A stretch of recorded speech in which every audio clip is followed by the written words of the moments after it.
hope I'm audible, and uh, welcome back to the final week of this problem solving session for the thermodynamics course. Uh, just to reassure, I hope I'm audible. Yes, sir, you are audible. Okay, thank you. Thank you. Okay, so we'll wait for 2 more minutes, expecting that other students might also join, or else we can then continue. So, Sir, just after this, don't we have any other section? Any revision section or like such like that? It is expected to have one more revision session on Thursday, but it has not been announced in the course website. So it may be announced today or tomorrow, maybe announced by today or tomorrow. So we'll wait for that. And one more thing, the hall tickets are not yet released, sir. I'm really sorry. I do not have idea regarding the examinations. So please stay alert on the website. So I'm sorry. Okay, I don't know regarding that. Okay, sir. Okay, okay.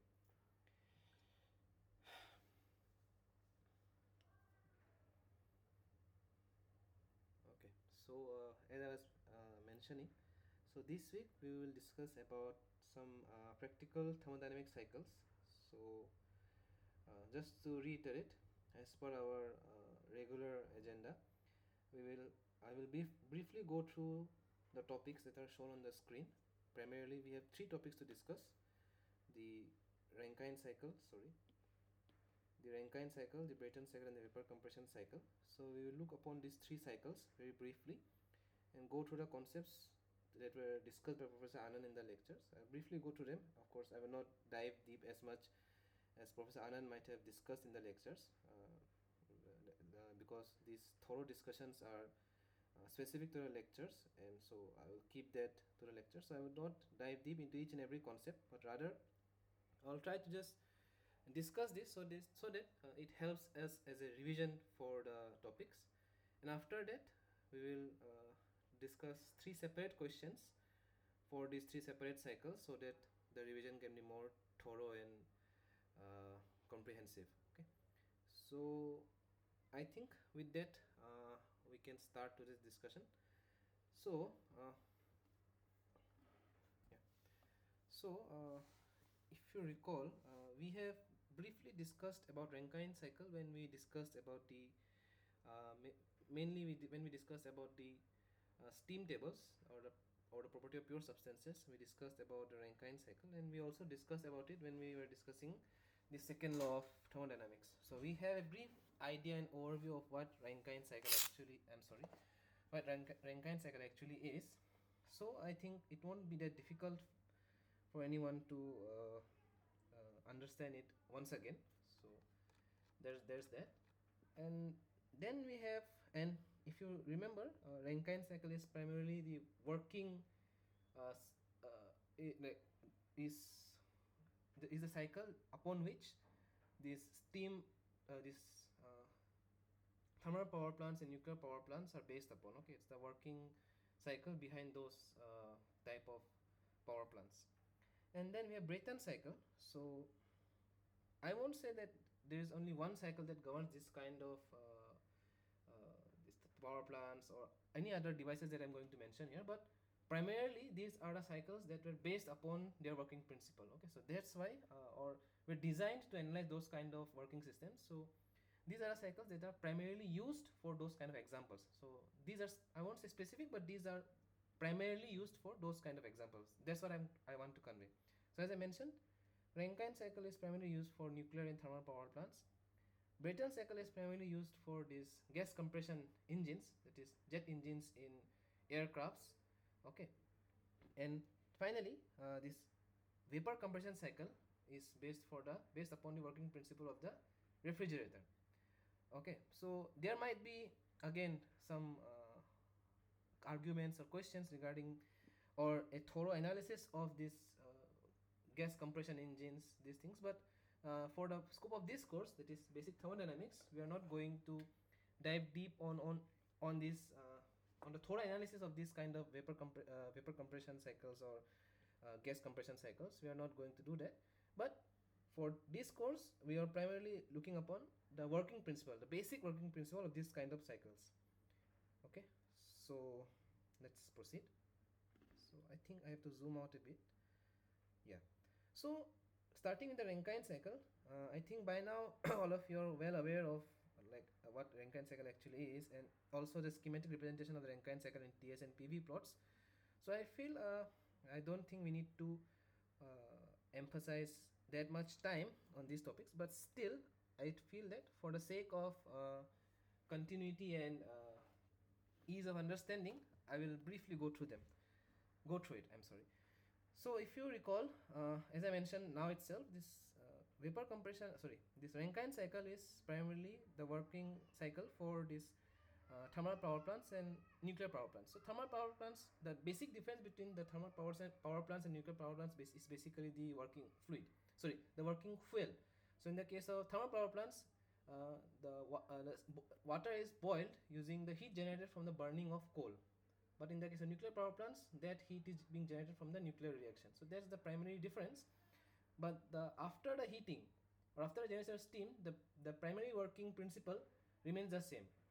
Okay, that is the steam is being expanded in the turbine, which generates the mechanical work, which can be used to generate electrical work.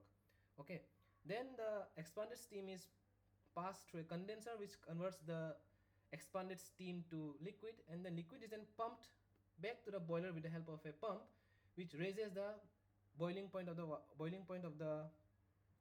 water, that inherently increases the efficiency of the Rankine cycle. Okay, so that's the basic working principle, but still let us go through this detailed diagram for the Rankine cycle. So if you see here, uh, see, our primary focus would be within this square box, this dotted line. Okay, so this is our we can say our system, which we are trying to focus, but let us go through it. So this purple box is the boiler where the water is being heated, okay, or basically being converted into steam. So you can see here that uh,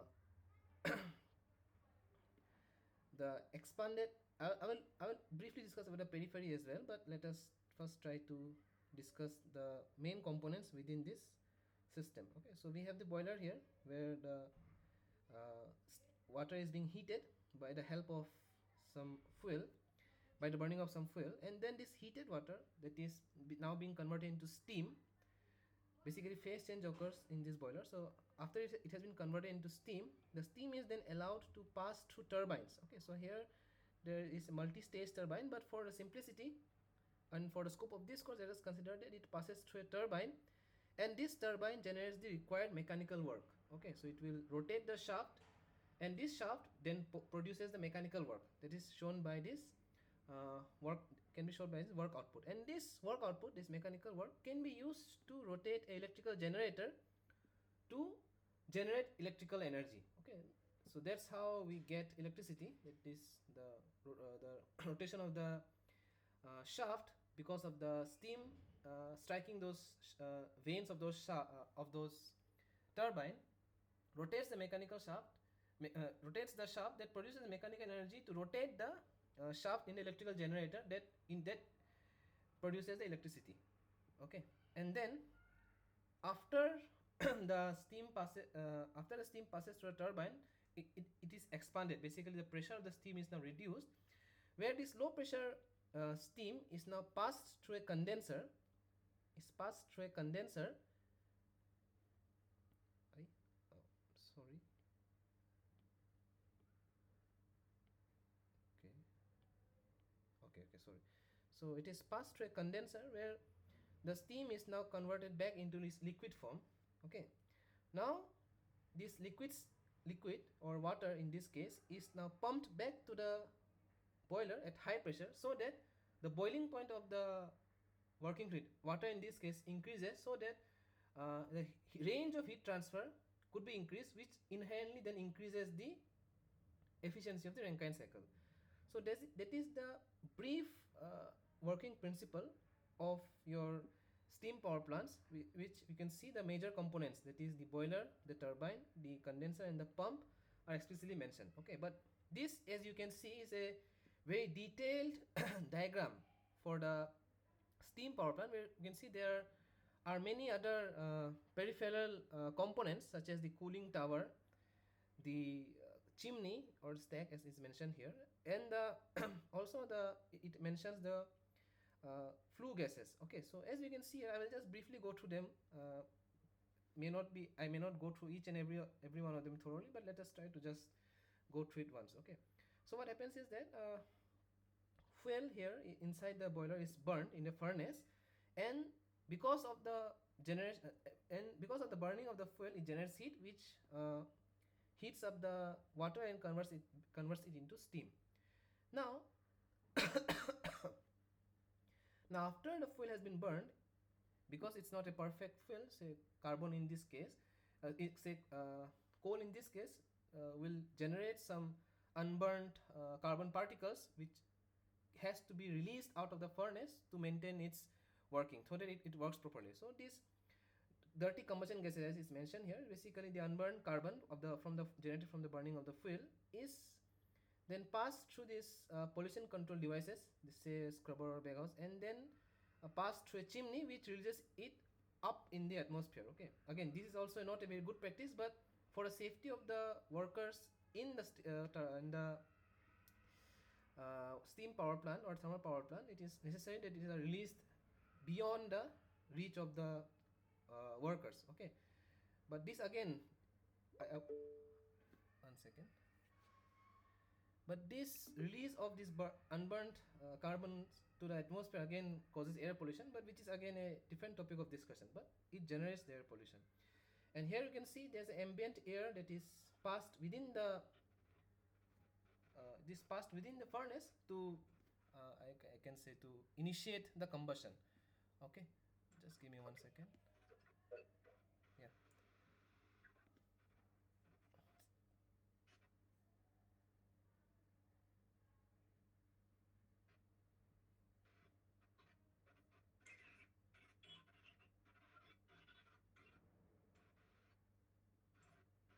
Just give me 1 second. Why it's not okay? I think I don't know why I'm not able. Okay.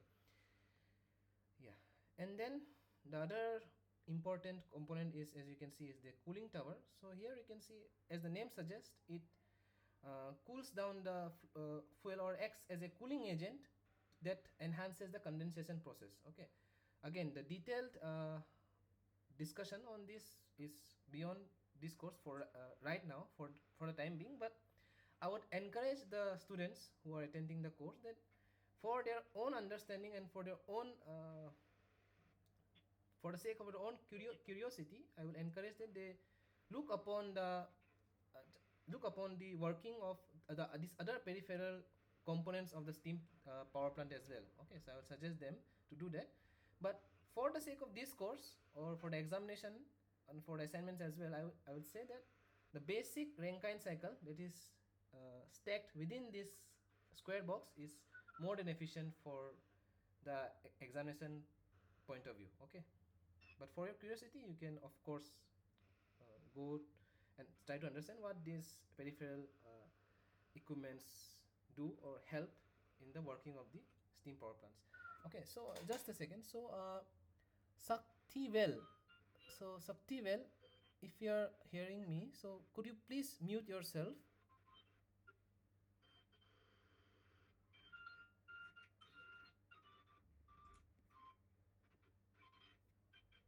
Hello, Sakti well M.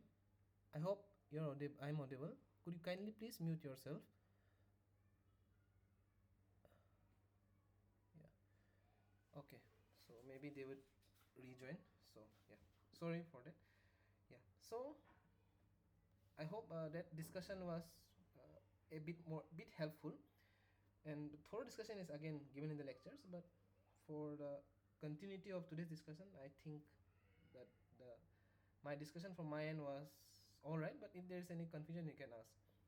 And see the same. Uh, sorry.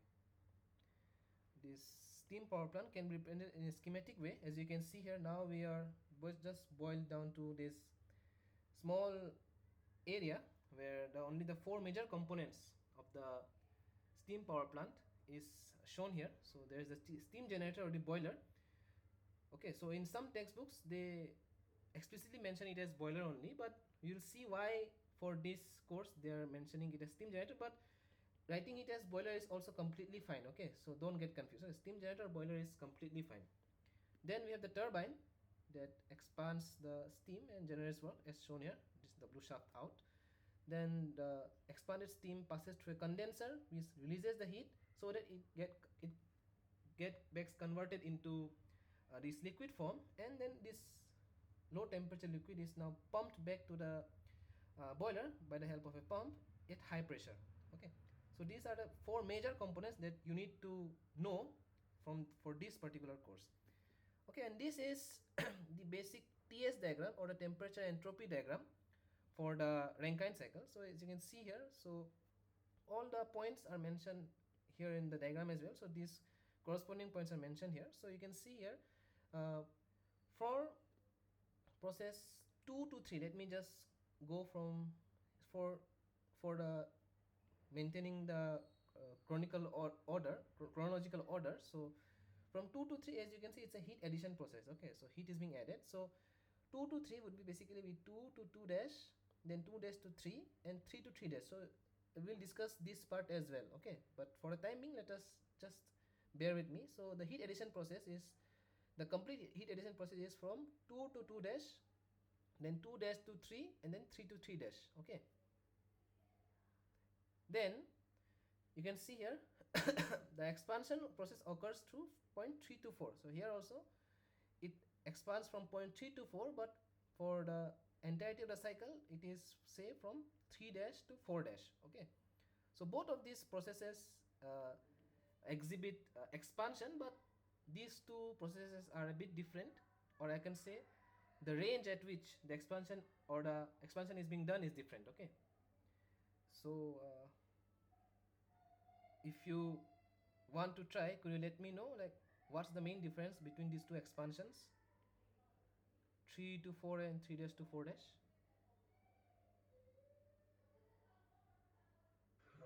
From 3 dash to 4 dash, it is in single phase, sir. Whereas in 3 to 4, it is dual phase, that is liquid plus solid. Yeah, excellent. Yeah, that's correct. Thank you. So as he has mentioned, so you can see here that from 3 to 4, initially like at point 3 it is at saturated vapor state, so it is at vapor state, but once it expands from 3 to 4, the state of the steam at 4 is at multi-phase. Okay, so it is a vapor liquid vapor mixture. Okay, not completely vapor, and I will discuss eventually why this is a challenge. Okay, when we discuss in detail, we'll see that this is a primary challenge. Okay, why is it so? You can try to think about it, but there is a reason why we have to go beyond this saturated vapor region and go to the superheated region, or heat the steam up to a superheated region, so that the turbine could primarily work in a single phase region. Okay, so we'll see why is that. But coming back to the cycle, so now from 4 to 1 it passes through the condenser, as you can see here. From 4 to 1 or 4 days to 1 in this case, you see it's a isothermal cooling or isothermal heat rejection from 4 to 1, and the phase change occurs now from this saturated vapor to saturated liquid. Okay, so now the steam is converted back into liquid after passing to the condenser, and from 1 to 2 is again the fluid passes through the pump. You can see here from 1 to 2 the fluid is pumped back to the boiler where the temperature increases, or ideally in other sense you can see the enthalpy of the fluid increases, which essentially increases the pressure. So if you see here, this from this TS diagram, this 2, 2 dash, 3 and 3 dash represents a isobar. Okay, the saturation pressure, because when the phase change occurs, it occurs at a particular saturation pressure. Okay, the saturation temperature and the saturation pressure are fixed in the phase change. So this line 2 to 2 dash, then 2 dash to 3 and 3 to 3 dash represents an isobar. Okay, constant pressure line. Similarly 1 to 4 and 4 to 4 dash also represents a constant pressure line. So these two are two different isobars. Okay, so you can see here pump increases the pressure from 1 to 2. Okay, Sir, I did not get what are the two isobars. this 2 to 2 dash, then 2 dash to 3, then 3 to 3 dash. So this line is an isobar, first isobar. The second isobar is 1 4 to 4 dash. So you can see here the pump increases the pressure from 1 to 2. Okay, so the fluid pressure increases from 1 to 2. That's why the now the fluid is at different isobar. Okay, Okay, sir. okay, thank you. So yeah, so let us proceed. Yeah, so now I think again I have to zoom out a bit. Sorry for that. Yeah, so now as I was mentioning, there was a device as we discussed, that this part where the heat addition is done, where the phase change occurs from water to steam, we told that it is also known as boiler. Okay, but for the sake of better understanding, Professor Anand has chosen to mention it as steam generator. Okay, so that's also correct, but most of the textbooks that you will see, the standard textbooks refer it as boiler only. Okay, but for you can see here in this case, oh,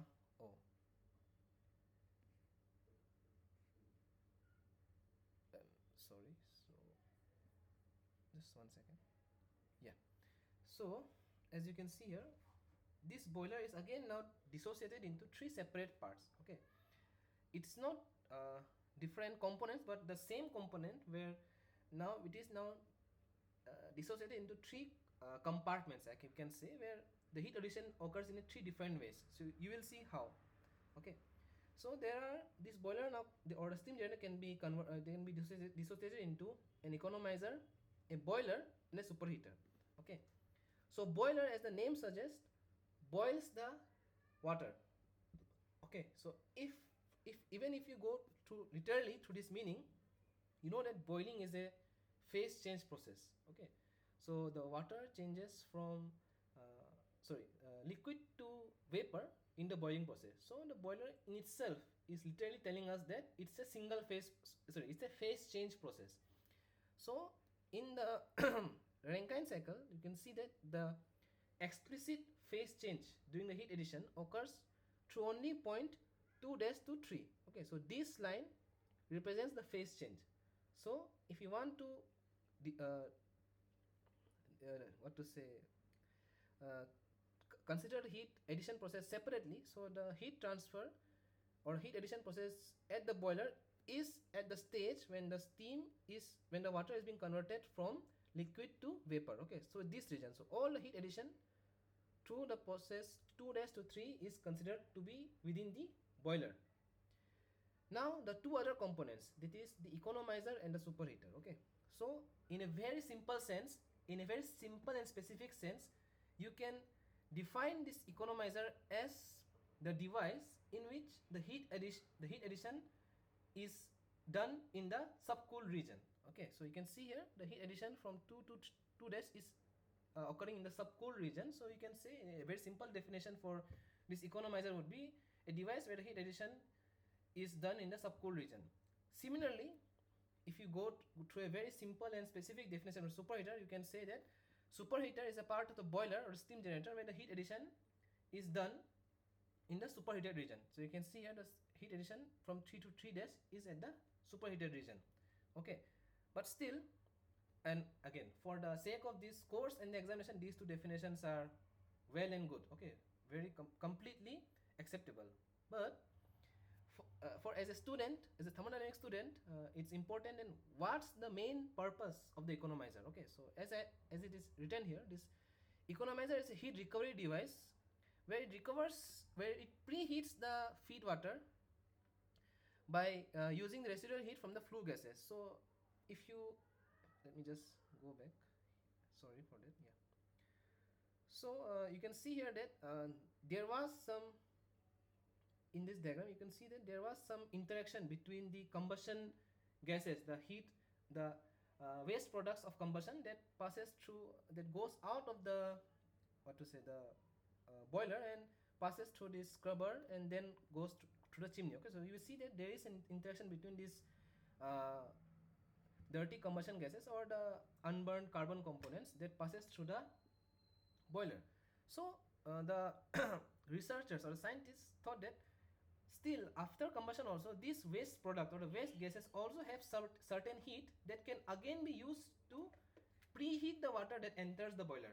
Okay, so that's why in a way it helps to reduce the cost of heat addition in the boiler. Okay, so in one way it helps to improve in one way it becomes more economical, the heat addition becomes more economical because the required heat to convert the water or to raise the temperature of water from, say, let me go back here, from say from 2 to 3 days reduces, because uh, the water temperature from 2 to 2 days is essentially raised by using the heat from the waste gases. So in one way it helps to make the heat addition process a bit more economical. That's why they named this heat addition device as an economizer.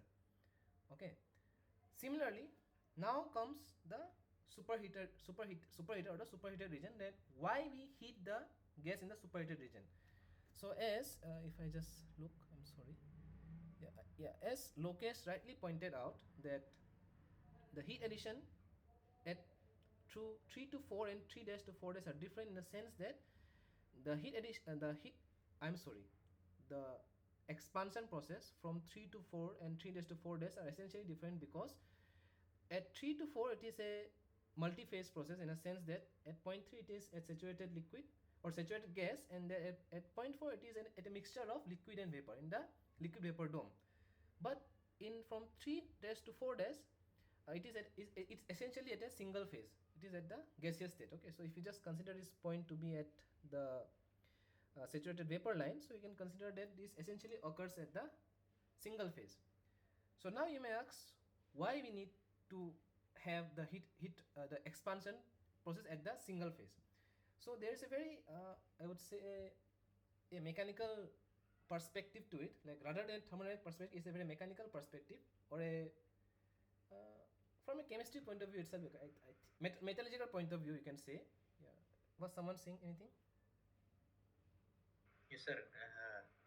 Since I am from metallurgy, I would like to add it, because Sure. as we are having the gas and water at the same time, we will have bubbles Hmm. which will corrode the uh, turbine fans which are Hmm. present there. Hmm. Yeah. That's So what I think. yeah. So thank you once again. Yeah. So he pointed it out correctly. So yeah, as he mentioned, from the metallurgical point of view, like if the turbine interacts with this liquid phase or bubbles, as he mentioned, it will cause corrosion, since turbines are essentially made out of steel. So one way or another it will to say encourage rusting and corrosion, which will reduce the life of these kind of devices. So that's why, in order to prevent that, engineers thought, or researchers thought, that we should find a way so that these turbines interact with the steam at a single phase, so that moreover, because of this, the efficiency will go up, because the net work produced will increase, but also the working life of the steam turbines will also go up. Okay, so this additional heat addition process was again then found out. Okay, so yeah, so I think that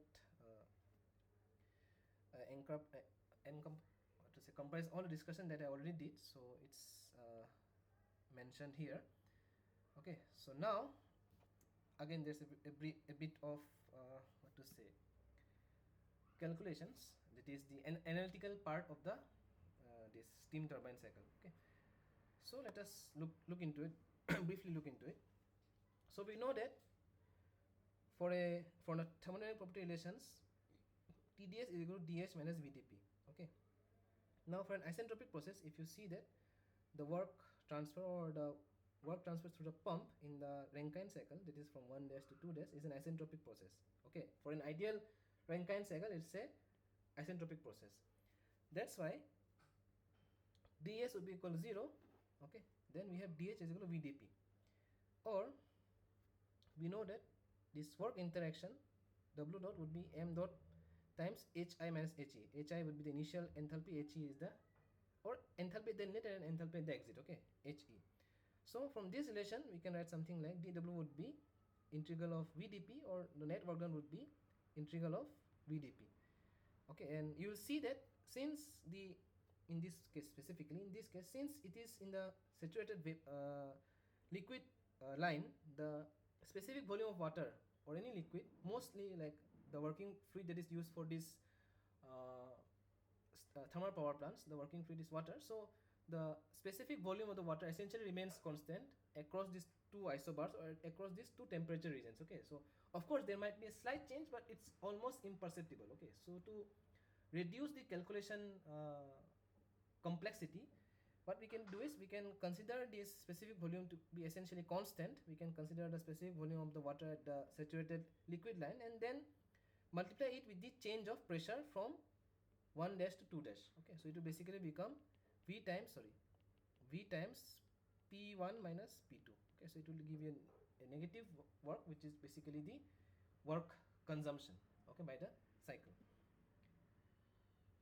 So from this, now if you get WP, you can easily find from this H2 dash, which would be H1 dash plus WP. Okay, you will now you will see like how you can find the enthalpy at these different points and why finding the enthalpy values at these different points are important. Specifically the corner points, that is H3 dash, H4 dash, H1 dash and H2 dash. Okay, for this superheated Rankine cycle, the corner points are most essential. We need to find the enthalpy values of those corner points so that the efficiency or all other parameters can be evaluated. You can see how.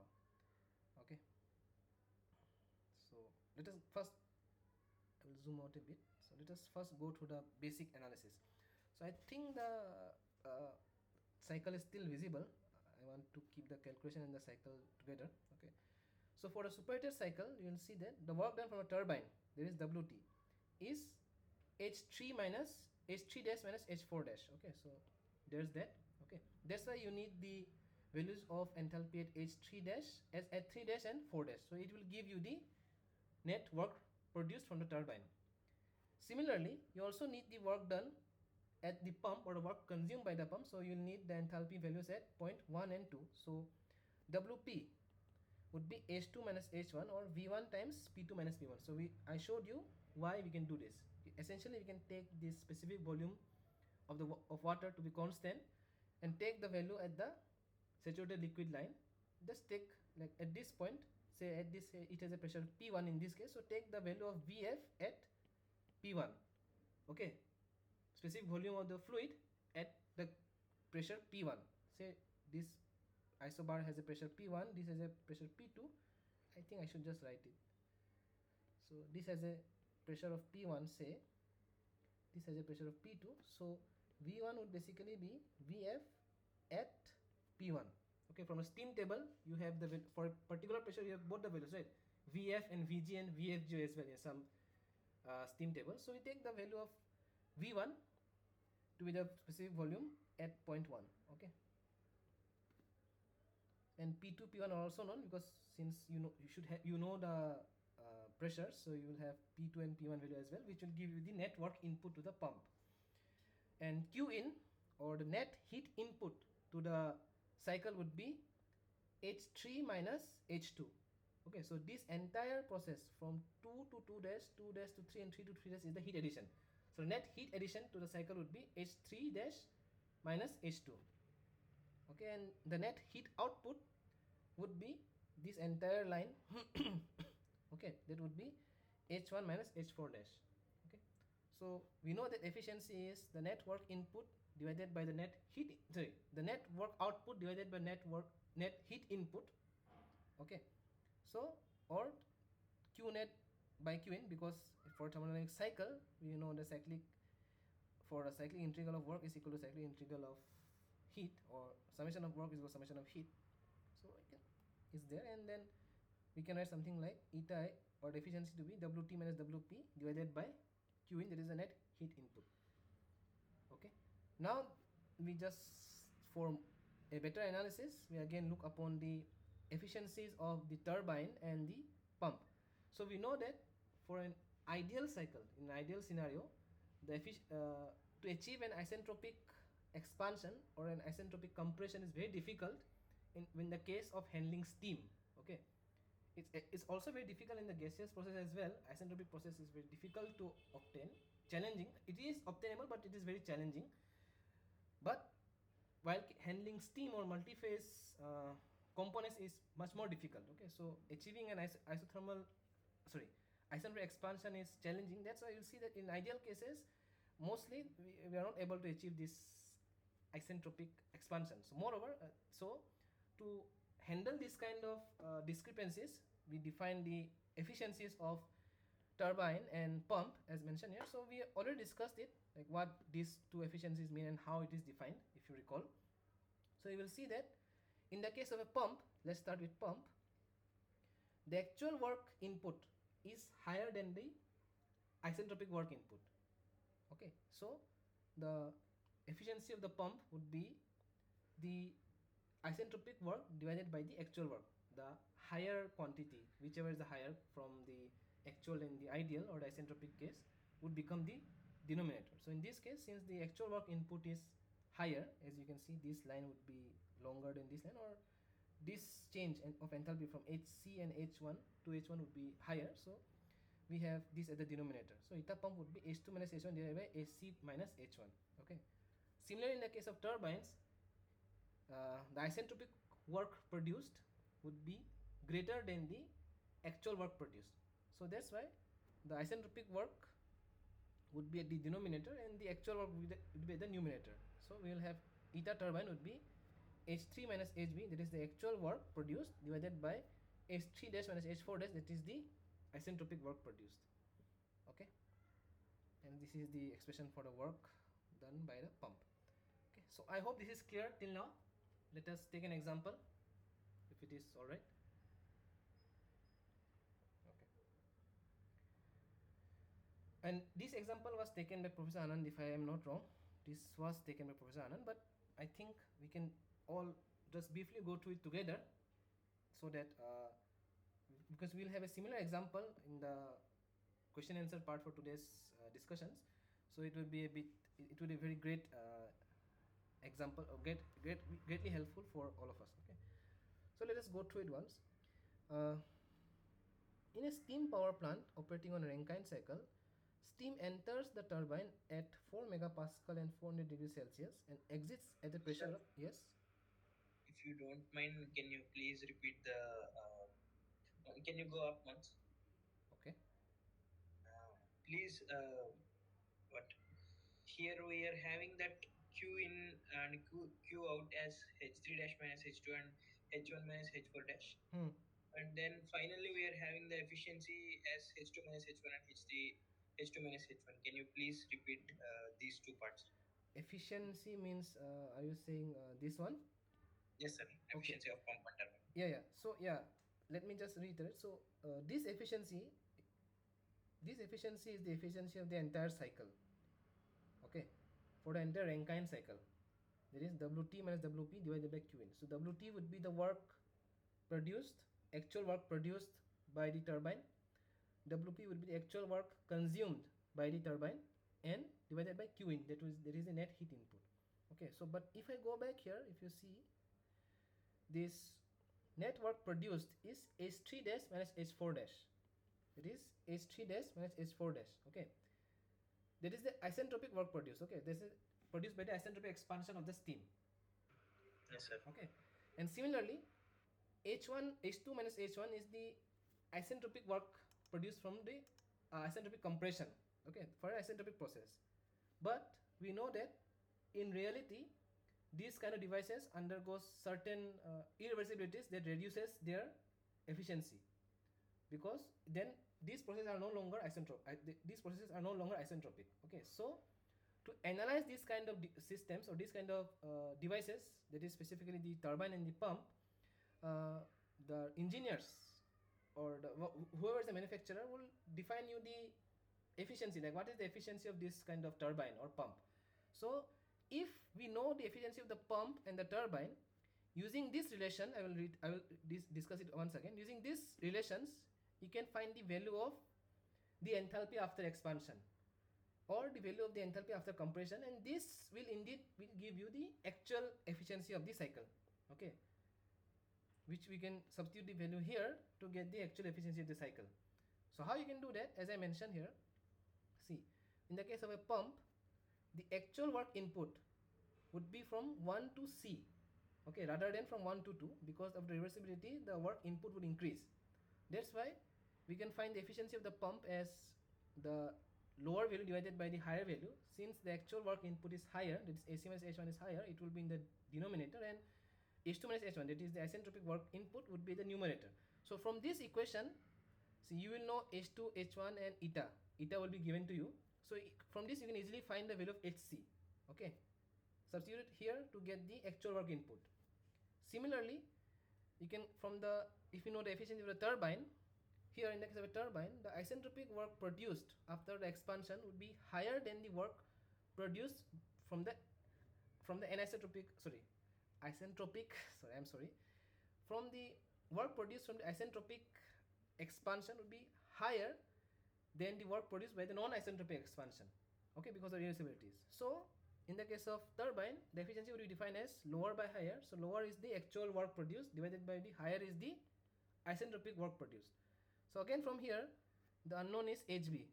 We will know H3 and H4 and eta from the steam table or the analysis. The only thing that you don't know is HB. So from this, you can easily find the value of HB. Once you find HB, the actual work output would be H3 minus HB. So once you know WT and WP, you can substitute the value of WT, WP here to find the value of eta, the efficiency of the entire cycle. Okay? Okay, sir. But in textbooks, I have seen that these dashes will not be present in the actual efficiency part, I think so. I'm not No, completely confident. no. It's dash, but what you mean, the notation or the dashed lines? The dashed lines. I mean, the cycle will have, but while computing, I think we will be not having this. I'm not completely sure because I have read it a long back. No, I'm not getting your doubt actually. Could you please repeat? Can you slide up a little bit? Yeah, sure. The diagram. Yeah. Yes, sir. Here we are having that 3, 4, and 3 dash and 4 dash, right? While computing the efficiency, we are having that H3 dash and H4 dash and whatever and else. But in textbooks, I remember that we will be having that H3 and H4 only. But I am not completely sure. Okay, Is okay. that No, it's fine. It's fine. Efficiency means you're not considering this part, only considering this part. Are you saying like that? yes, sir? No. But see, we are considering a superheated Rankine cycle. So our entire cycle would now be from 1 to 2 to 2 dash to 3 to 3 dash, 4 dash, 4 and 1. So our entire cycle is this one. Okay. Okay, So sir. if this is the cycle, then we have to consider the respective points. So if I stop here, then like if I stop here from say, then I'm not considering the heat input required from 3 dash to 3 to 3 dash. Similarly, Yes, sir. if I just consider these points from 3 to 4, I'm not considering the work produced from 3 dash to 4 dash. So this work is not considered, but our entire cycle is from 2 dash to 3 to 3 dash. Okay, that generates the work from H3 dash to H4 dash. Okay, because we are superheating, so we have to consider this part as well. Okay, Yes, sir. it depends on the cycle. So if you're just considering, if you're just heating up to the saturated gaseous line, saturated gas line, vapor line, so we can consider the enthalpies at these points. But as you only mentioned that we have to superheat it so that it operates in the single phase region, so that's why we have to consider this part as well. Okay, so because this also taking in heat, right? Yes, It sir. takes in heat, so the heat input would increase. Okay, Yes, sir. first. Yes, sir. Second, since it goes up, the net expansion process is now from 3 days to 4 days. So the work output is also increased or changed, right? So efficiency will Yes, sir. also change, right? Yes, sir. Yeah. So that's why you have to consider an entire cycle. Okay. Okay, sir. Okay. So let us go through this example. I think it will help all of us a bit more. Yeah. So in a steam power plant, operating on the Rankine cycle, steam enters the turbine at 4 megapascal and 400 degrees Celsius. These are the inlet conditions, and exits at a pressure of 15 kilopascal. So you can see here there are two different pressure points. Okay, the inlet pressure, that is the first isobar, and the exit pressure, that is the second isobar, 15 kilopascal. Then it enters the condenser. Then it enters the condenser exits as saturated water. Okay, so it is saying that it exits the condenser as saturated water. Next, a pump feeds back the water to the boiler, and the adiabatic efficiency of the turbine is 90%. Okay, so first is to determine the heat supply to the working fluid in the cycle and the net work output from the cycle. So let me just scroll here. So if it is a schematic representation, okay, so the net work output would be H5 minus H6 minus H2 minus H1. So this would be the net work output. Okay, and the net heat addition would be the enthalpy from this H5 minus H2. So this will be the net heat addition. Okay, so in this kind of questions, I think it's a very good practice to draw the schematic representation of the cycle. So the first thing to do here is to see what are the inlet conditions. So the inlet condition is, I will just take this example. Okay, you don't need to try it out, but because this was taken in the class, so I'm just repeating it. But you follow through the steps so that you can follow the similar steps for the question that I will give you to solve. Okay, for today's class, it will be very similar. Okay, so we have the inlet conditions at 4 megapascal and 4 degrees Celsius. So if you recall, the first thing that we see is whether the saturation pressure and the saturation, whether the given pressure and given temperature satisfy the saturation condition. So we see if for the given pressure the temperature is higher than the saturation pressure, it will mean that the steam is at superheated state. Okay, so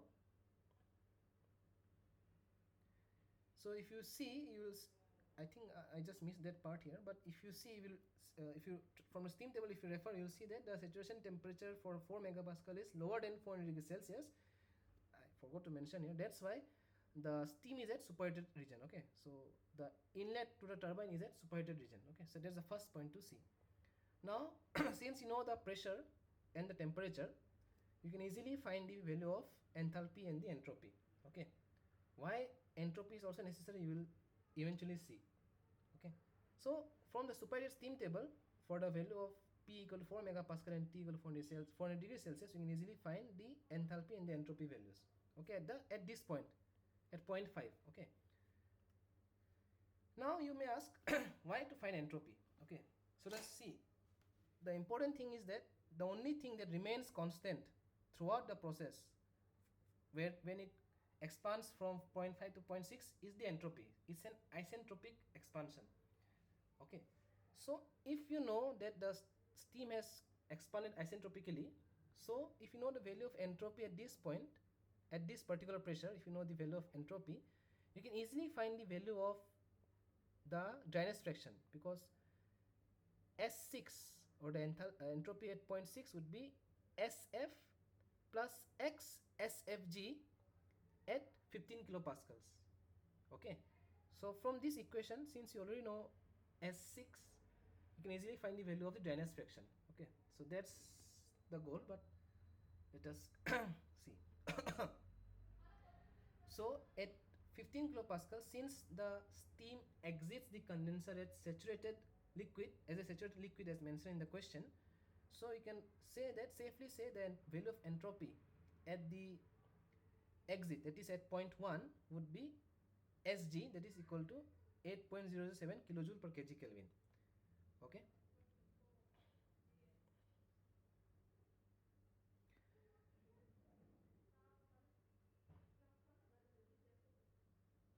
okay, now heat addition, as I mentioned here, heat added would be He minus Hi, or H5 minus H2. The entire heat from the subcooled region to the phase change region to the superheated region would be the net heat addition.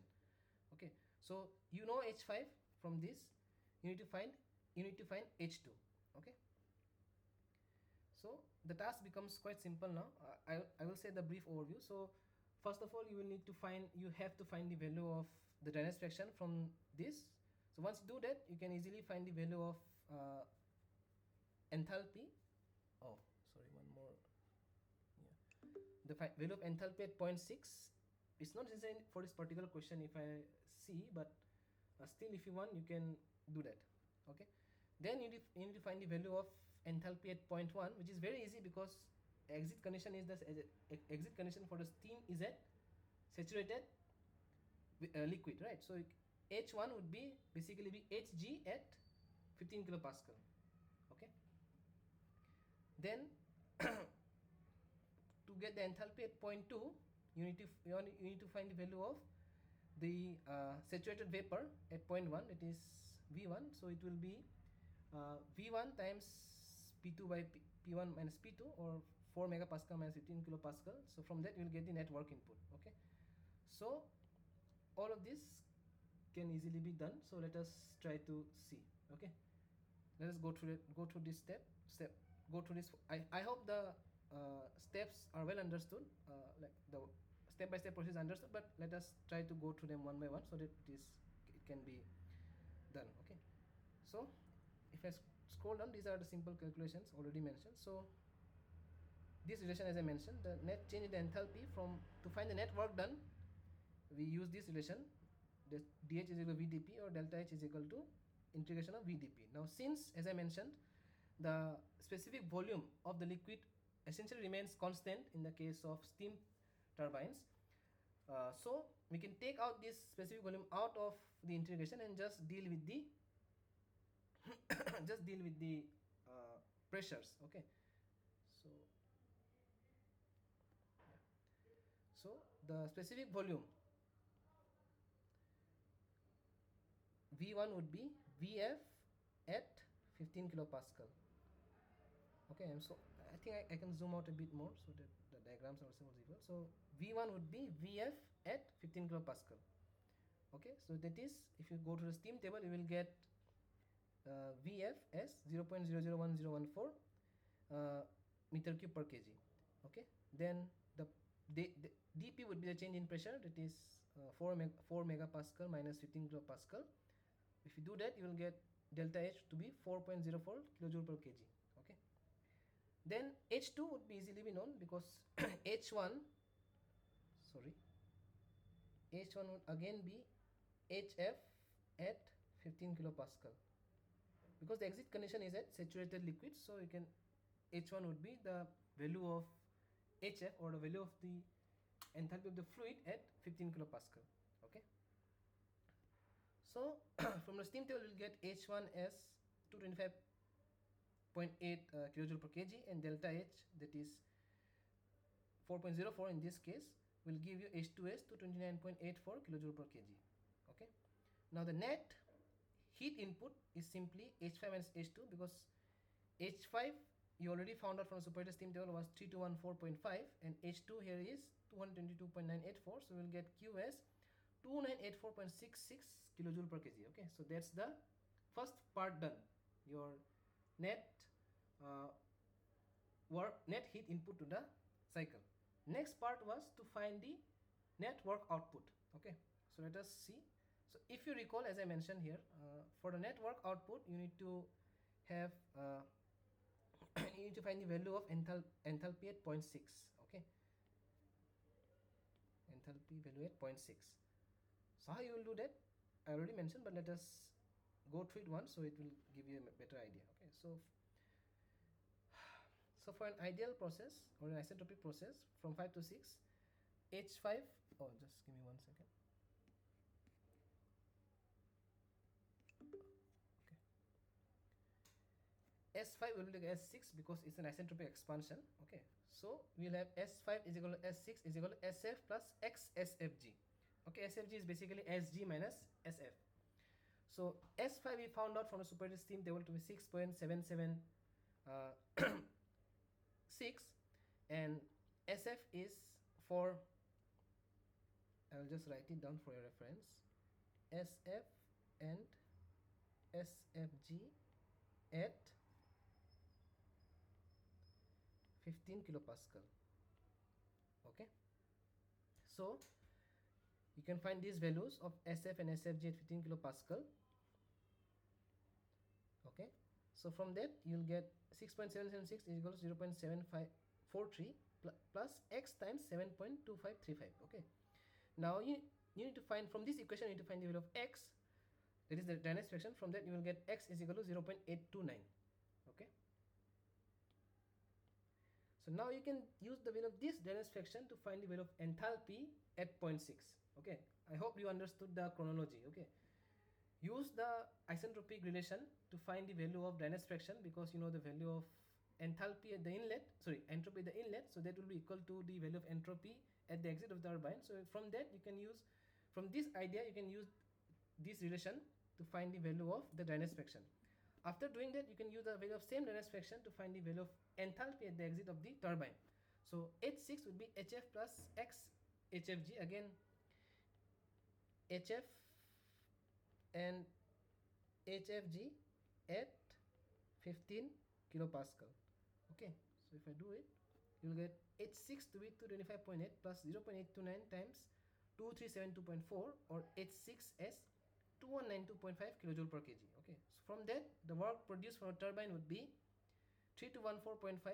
It is H5 minus H6 is would be 3214.5 minus 2192.5, or WT would be 1022 kilojoule per kg. Now they have told that the efficiency of the turbine is 90%. So we know that the actual work produced would be lower than the isentropic work produced. So eta turbine would be H5 minus H6 dash divided by H5 minus H6. So you can just write something like WA by WS. Okay, actual work by isentropic work. So H5 minus H6 dash would be 0.9 times 1022, or WT dash, as is mentioned here, would be 919.8 kilojoule per kg. It is the actual work produced from the turbine. Okay, so I hope this example was clear. It's like if all the conditions are properly given, this type of questions on steam tables can easily be done, but you need to understand the chronological order. Okay, so that's the general chronological order, but if there is any doubt in this question you can ask, otherwise we will proceed. Okay, so I think it is clear, so let us proceed. Okay, just yeah. So now comes the Brayton cycle. Okay, so as I mentioned here, for this course we will not go into the details on the working of the Brayton cycle as well as the vapor compression cycle. We will just briefly discuss about the working cycle and finding the efficiency out of those from the knowledge of the working cycle for the both of the cycles. Okay, so we will not be as deeply indulged in these two cycles as we were in the Rankine cycle. Okay, so I hope that's understood. So let us proceed.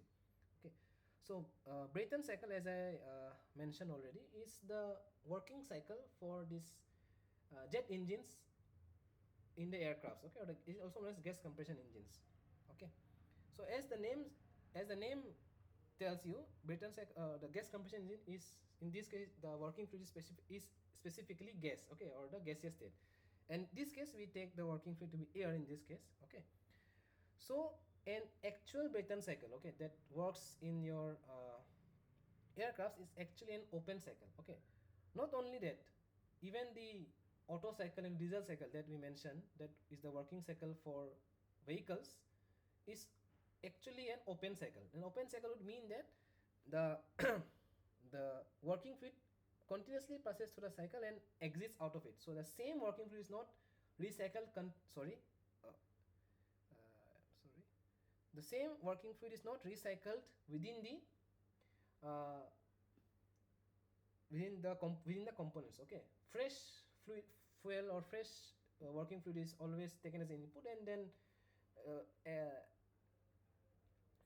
it exits as a exhaust. Okay, but to analyze these cycles from a thermodynamic perspective or thermodynamic point of views, we approximate these open cycles as closed ones. That's why these are also known as air standard cycles. Okay, so rather than taking in the open nature of the cycles and corresponding working fluids, we consider these cycles to be operating in a closed loop and taking the working fluid as an air. Okay, to simplify the analysis. Okay, and the corresponding modification can also be after the results from simplified analysis are obtained, the corresponding modifications can be done by considering the different practical parameters. Okay, so that's why they are also known as air standard cycles. All these Brayton cycle, Otto cycle, and diesel cycle comes under the category of air standard cycles. Okay, these are actually open cycles with the continuous inflow of the working fluid, but we approximate it as a closed cycle and use air as the sole working fluid. Okay, I hope this statement is clear. Okay. Okay. So yeah, so as I mentioned here, so this in reality this Brayton cycle is actually a open cycle. So you can see that the actual Brayton cycle is not forming a closed loop. Okay, but the air standard version of the Brayton cycle will produce a closed loop where the working fluid goes on in a loop within the components. Okay, so similar to the Rankine cycle, the Brayton cycle also has a heat exchanger where the heat is added to the working fluid, and this heat addition and the heat rejection as well in the case of Brayton cycle is done at a constant pressure process. Okay, that's the specific difference. Okay, so in the previous case, in the Rankine cycle, it was an isothermal heat addition and isothermal heat rejection, but in the case of Brayton cycle, it's a constant pressure heat addition and a constant pressure heat rejection. Okay, you will understand it when we see the TS and PV diagrams. Then this, after the heat addition, this air passes through the turbine which produces the work, and you will see that rather than using this work produced to rotate an additional shaft, we use this work produced, we use some component or some portion of this work produced to rotate the compressor, as I may say, as I can say, the compressor to pump back the air in the heat exchanger. Okay, so it is using the part of the work produced from the turbine to rotate the compressor and pump the air back to the heat exchanger. Okay, and then after the expansion, it again passes through a heat exchanger and rejects the heat, and then the air passes through a compressor where the compressor is run through the portion of work obtained from the turbine, and this compressor pushes this high pressure air back to the heat exchanger. Okay, so yeah, so as I was mentioning, the key difference between the Brayton cycle and the Rankine cycle is that both of them have isentropic expansions and isentropic compression, but the key difference is that the heat addition process in the case of Brayton cycle is a constant pressure process. Okay, so you will see that both the heat addition, that is QH here, and the heat rejection, that is QL in this case, are occurring at a constant pressure. Okay, so these are again the PV diagram and the corresponding TS diagram for your Brayton cycle. Okay, so you can see here for the PV diagram, see heat addition, that is from 2 to 3 is a constant pressure process, and heat rejection from 4 to 1 is again a constant pressure process. Okay, and the expansion is an isentropic expansion from 3 to 4, isentropic expansion, and compression from 1 to 2 is again an isentropic compression. Okay, so with that, let us try to look upon the analytical part of the Brayton cycle. So the work done or work produced from the turbine, or the net work produced, would be H3 minus H4. Okay, so this would be the net work produced. Then work done at the compressor, work consumed at the compressor, would be H2 minus H1. Okay, so this would be the net work consumed by the compressor as shown here. Then the net heat input would be the constant pressure heat addition through point 3 and 2. So it would be Qin would be H3 and H3 minus H2, and Q out would be H1 minus H4. Okay, H1 minus H4 as mentioned here. So the thermal efficiency eta would be the net work produced divided by the net heat input. Okay, or Q net by Q in from the identity, that is summation of work is equal to summation of heat in the case of a thermodynamic cycle.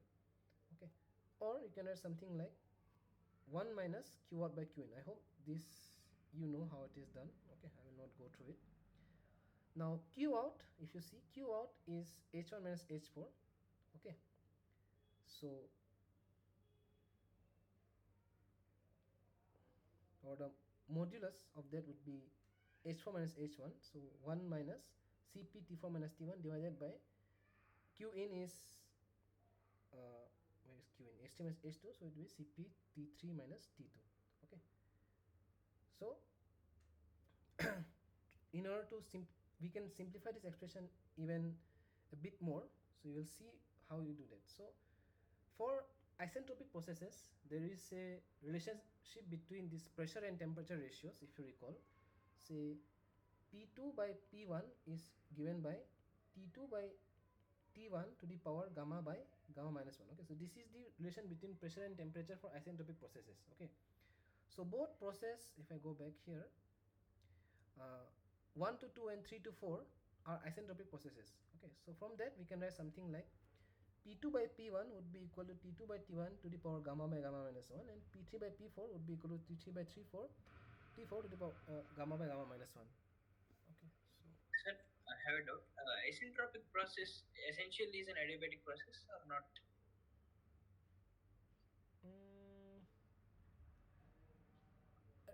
Isentropic, for a process to be isentropic, it has to be both reversible and adiabatic. All adiabatic processes are not isentropic, but reversible adiabatic processes will give you an isentropic process. Thank you, sir. Yeah.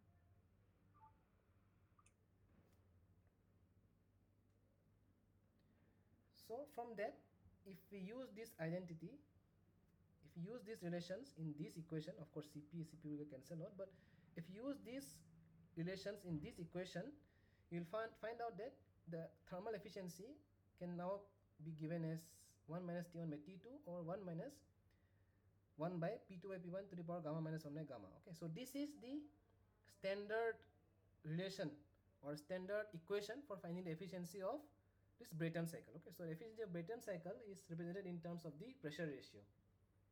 Okay, similarly, if you, I hope I will be able to cover, but I'm not sure, but if you look upon the pressure, look upon the thermal efficiency of Otto cycle, you will see that the efficiency of Otto cycle is represented in terms of the compression ratio, RC.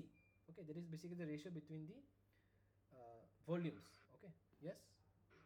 Sir, top volume and the bottom volume. Yeah, top dead center and the bottom dead center. Yeah, that one. Yeah, exactly. Yeah. So I hope this expression is clear. Of course, there are some arithmetic that has to be done, but I expect that you can do it from your end. But the major equation is this one, that is efficiency of this Brayton cycle is 1 minus 1 by pressure ratio P2 by P1 times gamma minus 1 by gamma. And for your knowledge, this pressure ratio remains constant in the Brayton cycle. Okay, so this P2 by P1 would be equal to P3 by P4. Okay, the pressure ratio remains constant. Okay, I'm not saying P2 is equal to P3 or P1 is equal to P4, but the ratio P2 by P1 is equal to P3 by P4. Okay, the ratio remains constant. So now let us look upon the vapor compression and refrigeration cycle. Okay, so if you recall, we briefly discussed about refrigeration or the coefficient of refrigeration, these kind of parameters, when we were discussing about the second law of thermodynamics. Right, just give me 1 minute.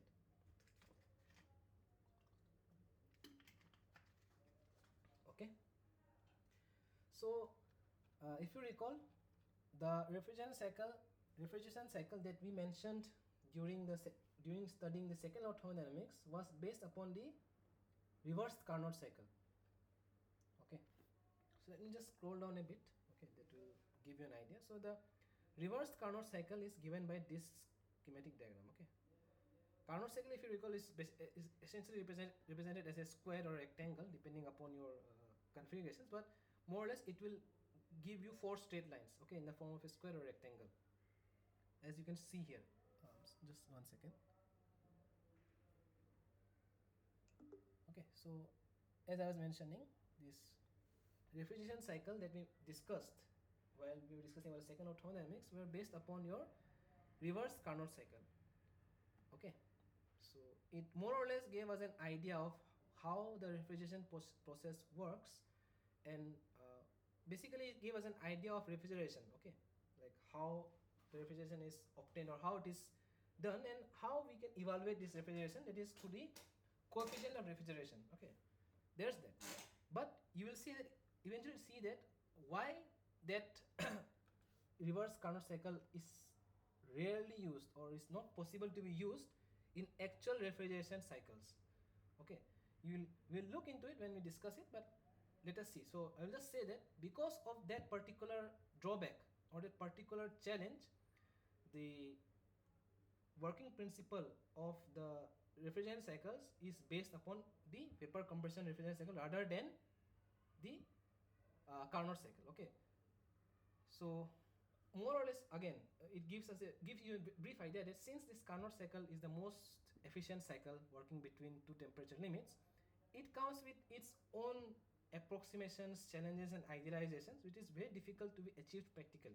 Okay, so that would be the, I can say, the first and foremost reason why Carnot cycles is not usually used for any kind of practical devices or practical equipment that we see in our day-to-day life. Okay, so these are all based upon the modifications of these Carnot cycles, and you can see that this similar modification has also been done in the reverse Carnot cycle to obtain this vapor compression refrigeration cycle. Okay, so you will see, you will clearly see once you discuss the diagram. Okay, so in the case of your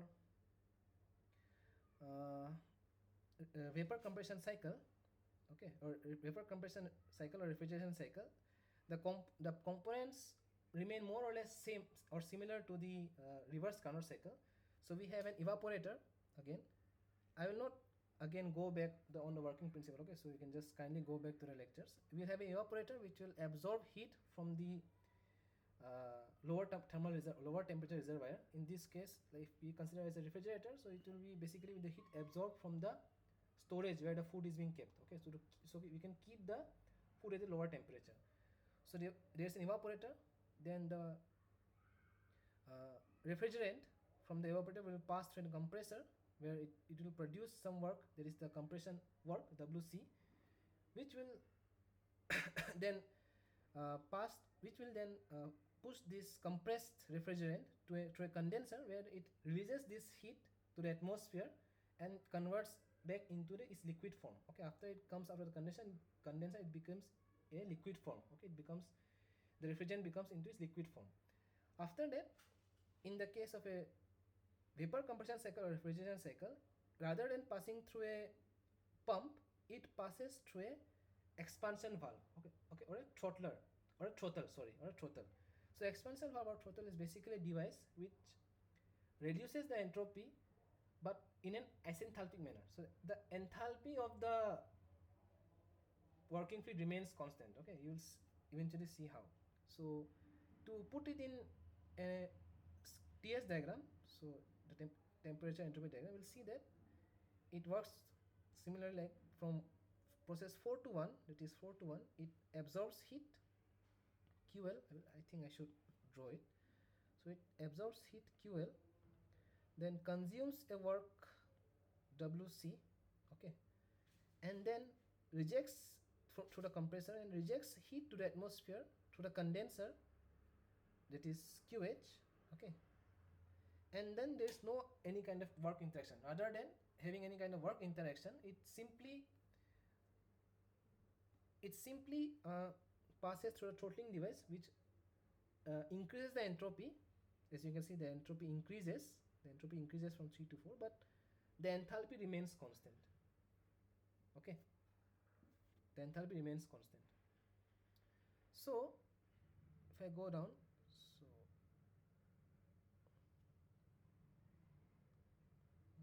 so as you can see here, I think I can zoom out a bit more. That will help you a bit. So yeah, so you can see this is the if you see here, this is the reverse Carnot cycle, the ideal cycle for refrigeration, and this is the vapor compression cycle, the actual working cycle for this refrigeration. Okay, also known as VCRS or vapor compression refrigeration system. Okay, so the key difference that you can see here is that In the case of reverse Carnot cycle, it is, instead of having a work interaction that produces a expansion work, it goes to a throttling device that that expands the steam. I will not say steam. That expands the refrigerant in an isenthalpic manner, which efficiently again reduces its temperature, so that again it can be used to absorb heat from the stored storage. Okay, from heat from the storage or the food that we want to keep cool. Okay, so that's the major difference. Second, you will see that in the case of this uh, reverse Carnot cycle, the refrigerant or the working fluid undergoes, like I won't say undergoes, but is usually traveling across its components in multi-phase manner. Okay, so essentially initially it will be in liquid form, then after essentially it will be in gaseous form when it is in the evaporator, then it converts into, after passing through the compressor, its temperature uh, increases, and then after having undergoing phase change, it converts back into liquid form. Okay, and then it again enters the, I would say, the evaporator again in the liquid form, and this cycle continues. So there are two phases of the working fluid that works in the reverse Carnot cycle. But in the case of this in the case of this vapor compression cycle, the working fluid essentially mostly remains in the uh, vapor form. Okay, so that's the main difference here. Okay, so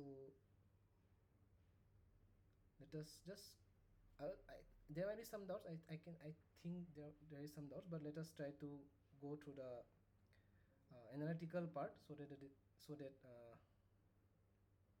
analysis of this vapor compression cycle could be done. Okay, let us just go through that, then we can, I think, uh, discuss some doubts. Okay, so if I go back here again, so we will have, from this cycle we have the compression work. This is again important because it's the major work input that drives the cycle, so it is important. So we'll have WCS H1 minus H2, or that would be equal to QH minus QL from the thermodynamic cycle principle. Okay, net work interaction is equal to net heat interaction. So since there is no additional work interaction here, so WC is the total work interaction, so it should be equal to QH minus QL. Then QH would be, or the net heat rejected to the atmosphere would be H3 minus H2. Okay, so essentially H2 is higher, but just we take the modulus, then H3 minus H2 will give you the net heat rejected, and the net heat absorbed, that would be QL, is H1 minus H4. Okay, so the coefficient of performance for the refrigerator would be simply be given by the required effect, or the desired effect is to absorb the heat, that is QL, divided by your net work input, that is the compressor work. Okay,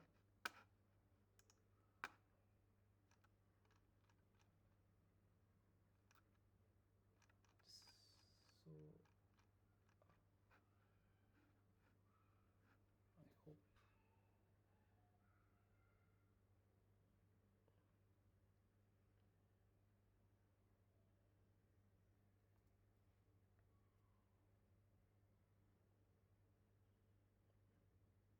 okay, so I hope this, the analysis part, is clear. Okay, so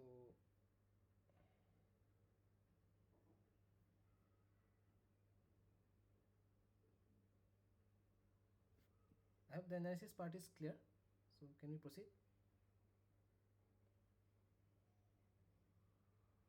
Sir. Okay.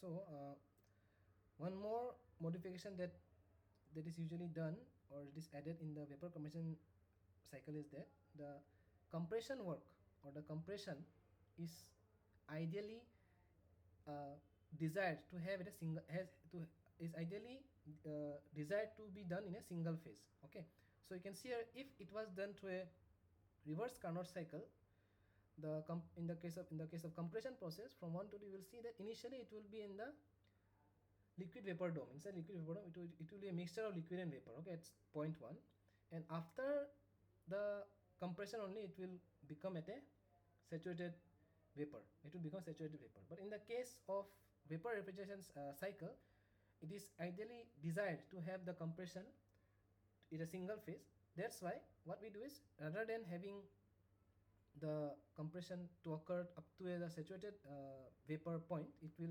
goes beyond that, and the compression is done up to the superheated region, so that the compressor could now ideally work in the gaseous phase. Okay, so you will see that in the case of reverse Carnot cycle, there were two regions where the working fluid was in the liquid phase. Okay, or it was essentially dealing with liquid phase. Okay, that is both in the compression and the expansion process. But in the case of your vapor compression cycle, vapor compression efficiency cycle, the only place where it essentially deals with liquid phase is the throttling part. Okay, or the isenthalpic expansion part.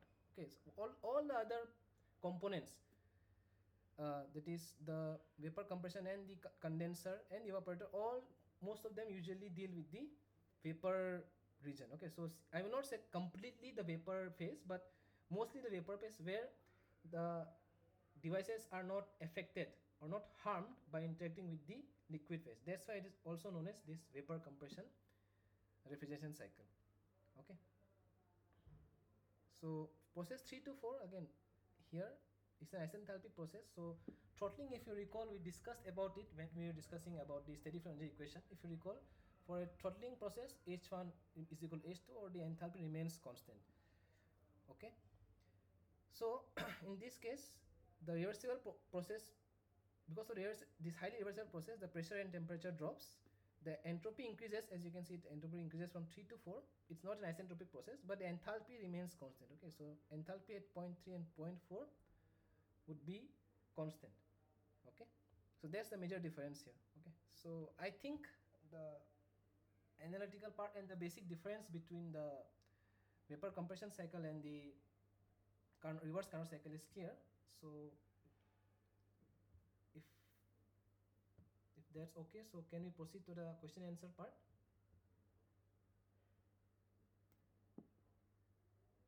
Yes, sir.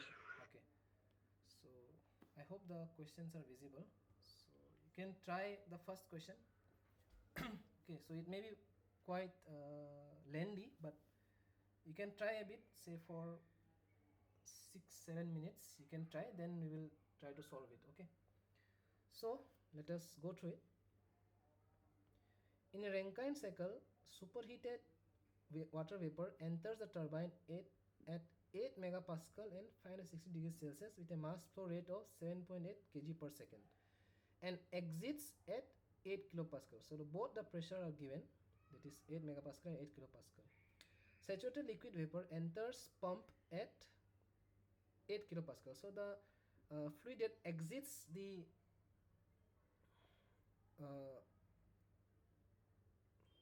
if you just recall,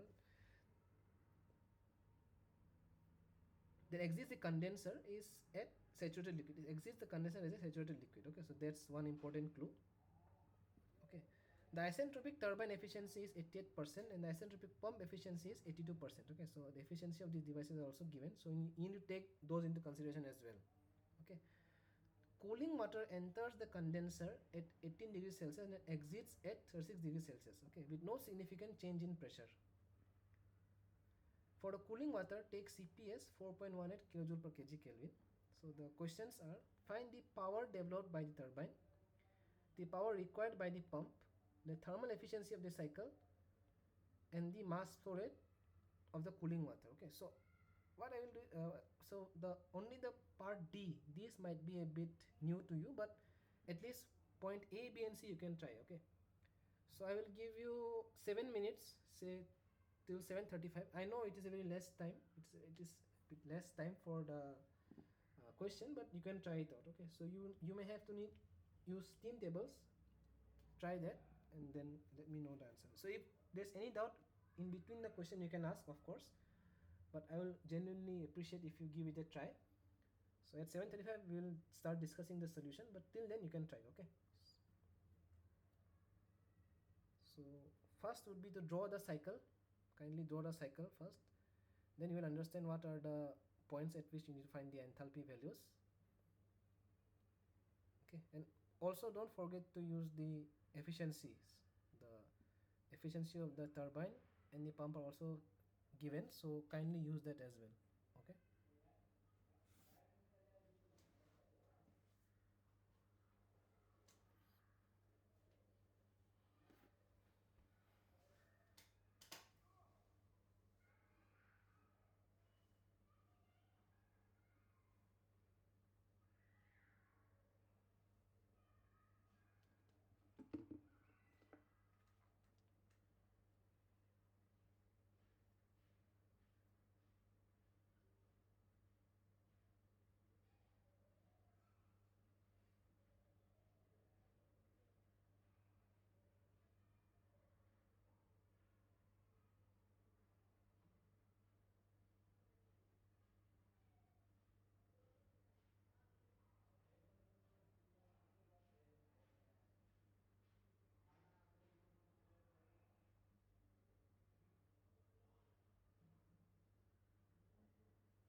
So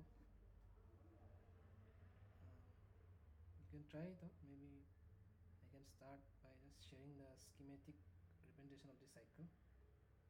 Okay, so this would be the schematic representation. Of course, you might take something like this as well, the actual cycle to be like this as well, no problem, but I think that I must do the same to remove confusion. Okay, so just give me 1 minute. So it would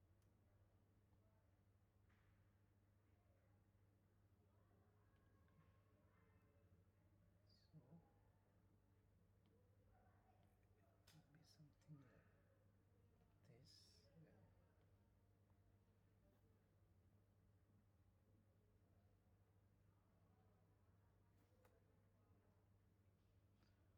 Then so I think we can start discussing the solution.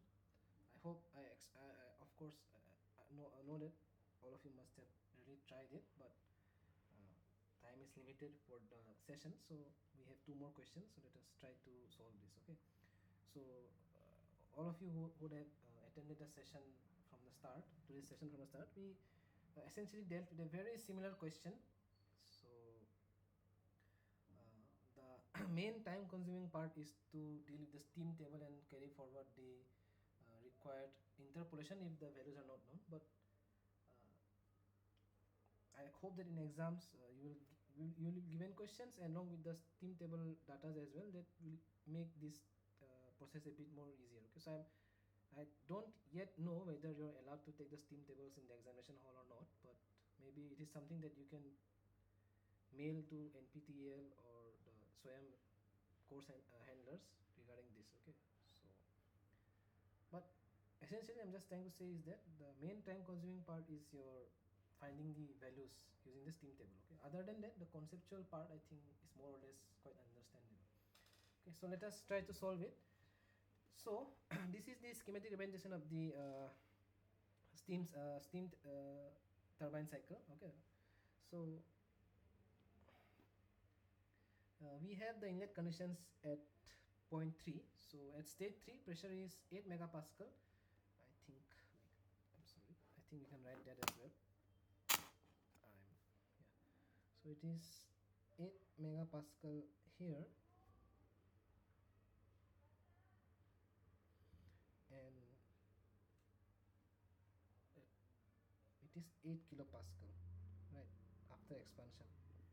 Okay, so the temperature is also given in question. Is already given at it is at superheated, it is enters as superheated steam, so you don't need to evaluate by finding the saturation temperature, but still the saturation temperature is 295 degrees Celsius, so it is at superheated state. So for finding the values of enthalpy and entropy, you need to take the help of the superheated steam table. Okay, so from that you will get H3 as 3545.24 kilojoule per kg, and S3, the enthalpy at point 3 would be 6.904 kilojoule per kg Kelvin. Okay, so I know that finding these values are difficult because you need to do a lot of interpolation, okay, depending upon the steam table that you use. But for the viewers as well, other viewers who are attending the course, for the sake of saving time, I'm just skimming past a bit further, avoiding those calculations, but it is something that you have to do. Okay, sorry for that. Yeah, now at state 4, if you see, pressure is 0.008 megapascal or 8 kilopascal, and the enthalpy, the entropy remains constant. Okay, if we consider an isentropic expansion, the entropy at point 3 and point 4 s, as shown here, would remain constant. So that's what we have to use to find the dryness fraction at point 4. Okay, so we have S4s is equal S3 is equal to 6.904 kilojoule per kg Kelvin. Okay, now we know that S4s would be S4f plus XSFG. Okay, S4f would be the value of entropy at the saturated liquid point for 8 kilopascal pressure. Okay, so from that you need to find the value of the dryness fraction, that is X. Okay, so once you do that, you substitute the value of this, you get 6.904 is equal to 0.5925 plus X times 7.6348. So from that you will get X is equal to 0.827. So now you can use this value of Daniels fraction to find the value of enthalpy at point 4s.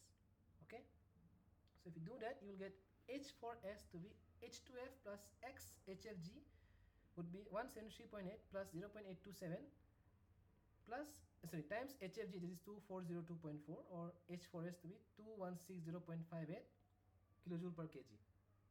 Okay, now you know that you need to find the net work output, if I'm not wrong from the questions. What's the question? You need to find the net power developed by the turbine, by the pump, and the thermal efficiency. So you need to find the actual work produced by the turbine. That's why the efficiencies are also given. So now you need to take the help of these thermal efficiency values to find the value of the enthalpy, or the actual value of enthalpy after the expansion. Okay, so if you recall, I said that if I go back here, sorry, that the actual work produced by a turbine would be lower than the isentropic work produced. Okay, so that's why H3 minus H4a would be lower than H3 minus H4s. Okay, so eta turbine would be H3 minus H4a divided by H3 minus H4s. Now eta turbine is 0.88, this 80% efficiency, would be equal to H3 is 3543.5 minus HA divided by H3 again is 3545.3 minus H4s is 2160.58. Okay, so if you do this calculation, you'll get H4a as 2326.74 kilojoule per kg. Okay, so I hope it is understood till now. Okay, the calculation part and the steam table part I have skipped for saving time, but the idea or the concept for solving the part is understood, I guess, till now. Okay, so may I proceed? Okay. Yes, sir. Okay, thank you. So now you have got, if I go back to the cycle, now you have got the values of H3 and H4a. Okay, so this part is known, so from that you will get the net work produced from the turbine. The second part is to find the net work produced from the pump. So H1 is already known because it is the value of enthalpy, or HF, at 8 kilopascal. It is known, but you need to find H2a.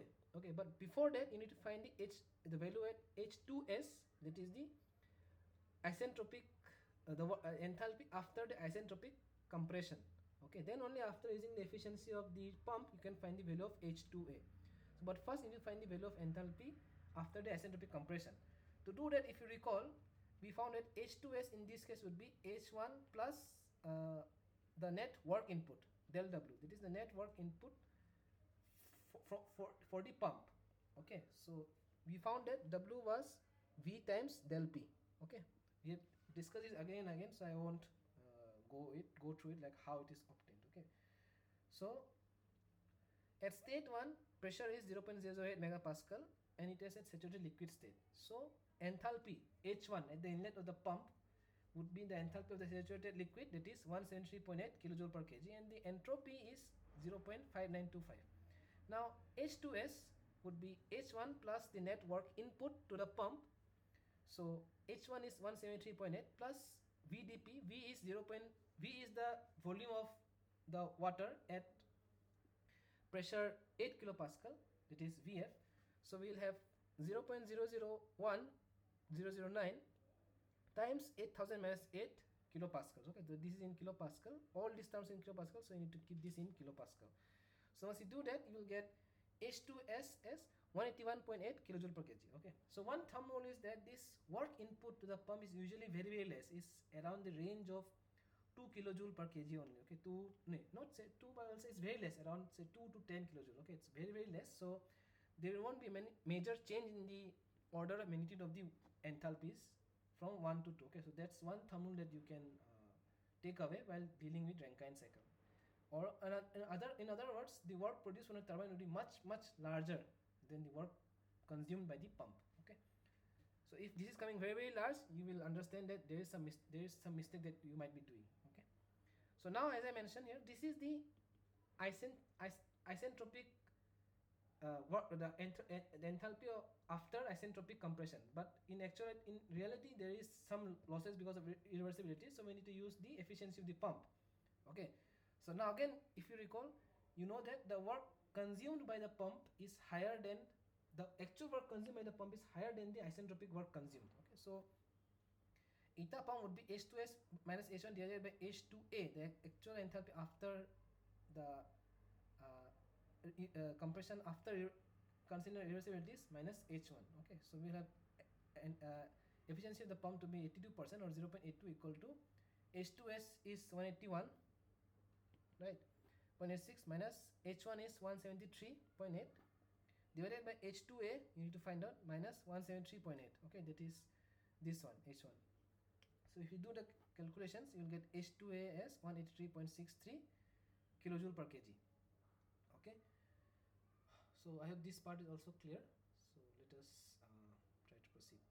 Okay, so the next task, the primary task was to find a power developed by the turbine. Okay, so the power developed by the turbine would be m dot h3 minus h4a. So if you go back to the cycle, if I go back here, so the work produced by the turbine would be h3 minus h4a times the mass flow rate of the working fluid, and the work consumed by the pump would be h1 minus h2a times the mass flow rate of the working fluid. Okay, because all these enthalpies, if you see, are in terms of kilojoule per kg, but the net power produced would be in terms of watt, which is joule per second, so it must be multiplied by something like kg per second to cancel out the mass term. Okay, so that's why if you go here, you can find the net power developed by the turbine as Wt dot m dot times h3 minus h4a, or 7.8, it's already given in the question, mass flow rate of the working fluid, times 3545.24 minus 2326.74, or Wt is 9504.3 kilowatts. Okay, similarly, the work required by the pump, or the work consumed by the pump, would be Wp would be m dot times h2a minus h1. So you will see that in both of the cases we are using actual values after taking into the consideration of the irreversibilities, right? So from there you get Wp dot as 76.764 kilowatts. Okay, so you'll see that the work consumed by the pump is almost 2 order of magnitudes lower than the work produced by the turbine. Okay, the next question was to find the net heat supplied. So if I go back to the cycle again, I'm sorry, I have to go to and fro again. So if you see, the net heat input to the cycle would be H3 minus H2A, right? Not H2S, because it is the enthalpy after isentropic compression. So after considering irreversibilities, the actual enthalpy at point 2 would be H2A, right? So the net heat input would be H3 minus H2A. So you know these, both of these values after the calculation, so you can easily find that. So Q in would be m dot times H3 minus H2A, or m dot is 7.8. okay, I wrote at 78, it is wrong. 7.8 times 3545.24 minus 183.63, that would be equal to 26220.558 kilowatts. So the thermal efficiency would basically be the net work produced minus, so divided by the net heat input. So W net is Wt minus Wp divided by Q in, Wt, or if you substitute the values, you will get eta thermal efficiency is 0.3595 or 35.95 or 35.95%. okay, and this is the more or less usual range of efficiency for these Rankine cycles. Okay, because we have considered irreversibility, so we get some closer value to the actual cycle, and the in real life scenario this may be even further lower. Okay, but you will see, depending upon the problem parameters, this will change. Okay, the last part of the question was, if I go back here, was to find the mass flow rate of the cooling water. Okay, so by now you will understand that if you are dealing with cooling water, so if I go back here again, sorry for this, if you go back, if you consider cooling water, so it is primarily dealing with the heat rejection process. Okay, so the heat, you can assume something like as a heat exchanger that is used to absorb the heat from this process to in the condenser. Okay, so you can assume something like m dot Cp times delta T would be the heat absorbed by the water, would be equal to m dot H4A minus H1, right? So the heat rejected in the condenser would be equal to the heat absorbed by the cooling waters, right? So this is the energy balance that you need to do.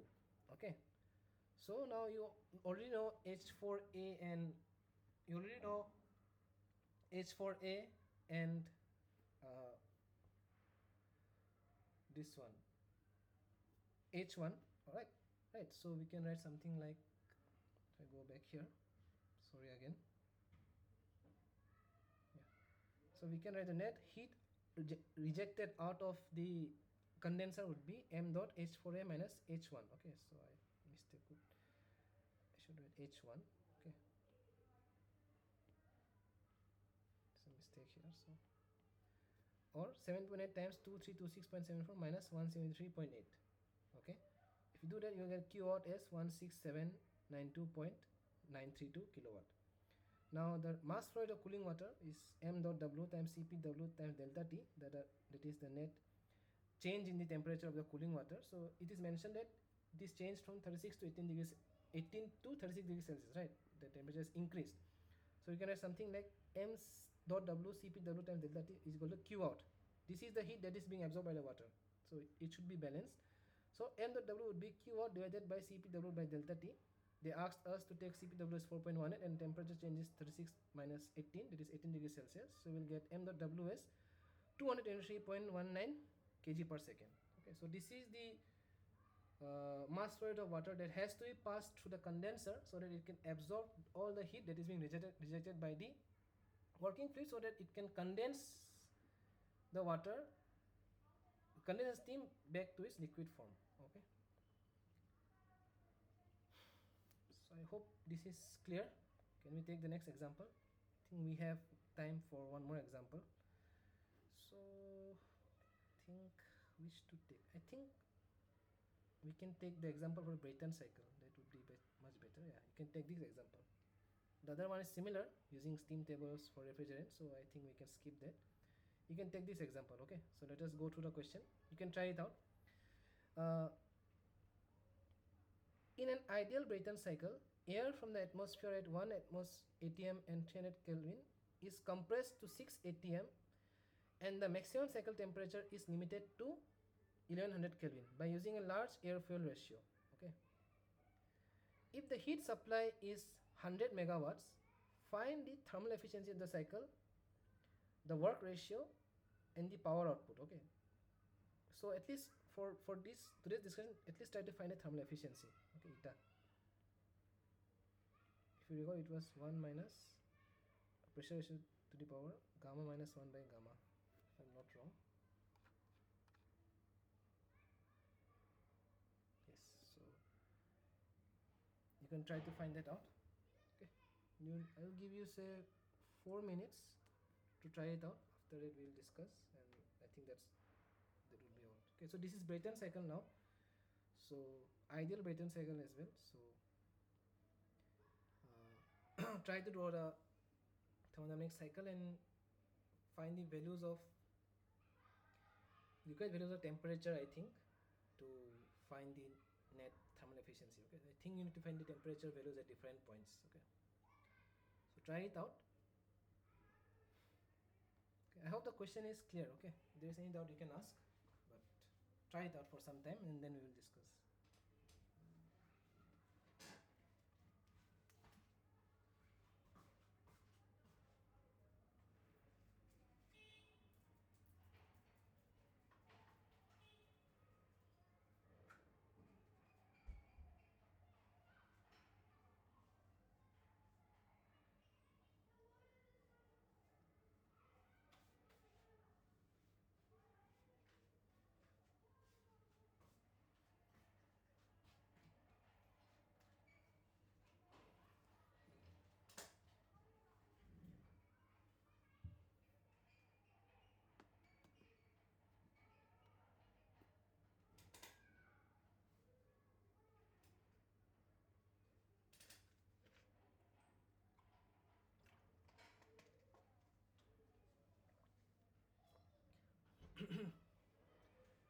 The pressure ratio I think is already given, like 6 by 1, so you can, gamma you know for air is 1.4, so I think you can easily find the value of thermal efficiency. It's not that difficult.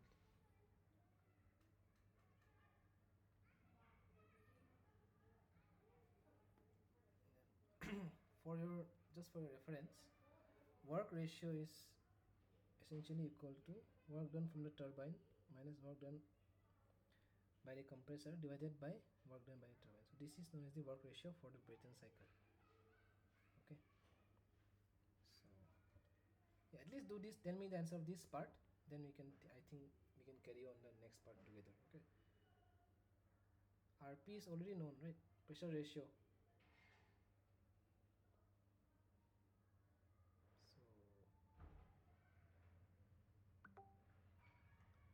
So 72.73. Okay. So did you do something like?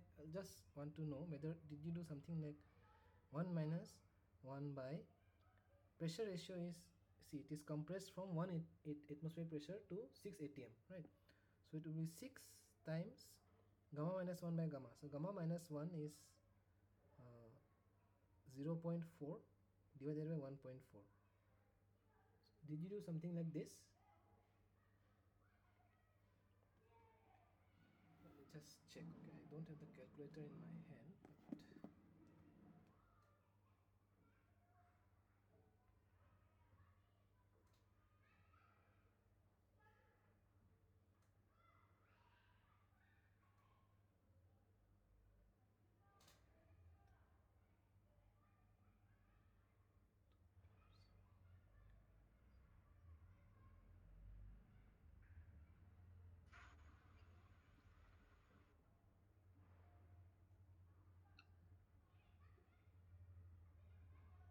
I used the formula 1 minus T1 by T2. Yes, discussed in the lecture. okay. So T2, what was T2? How much did you get T2? T2, I simply put 1100, but it is, think it is wrong, I think. Yes, that's why. It won't be, because it is, I have to calculate T2. yeah, because T2 would be actually the highest temperature, which would be T3 if you do the cycle. That's why. Yes. Yeah. Okay, I will revise. Yeah.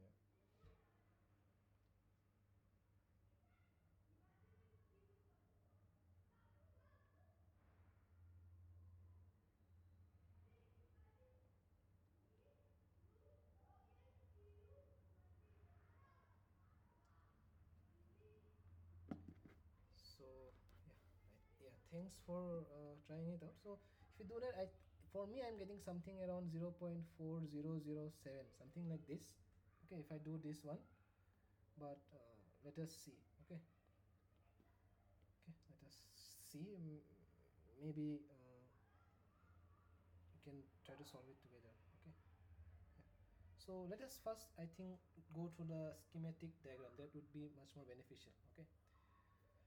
So if you recall, as I mentioned, this Brayton cycle works with two isentropic processes and two isobaric processes. Okay, so the heat addition processes are two isobaric processes. The heat addition process is isobaric as well as heat reduction is also isobaric process. Okay, P is equal to constant.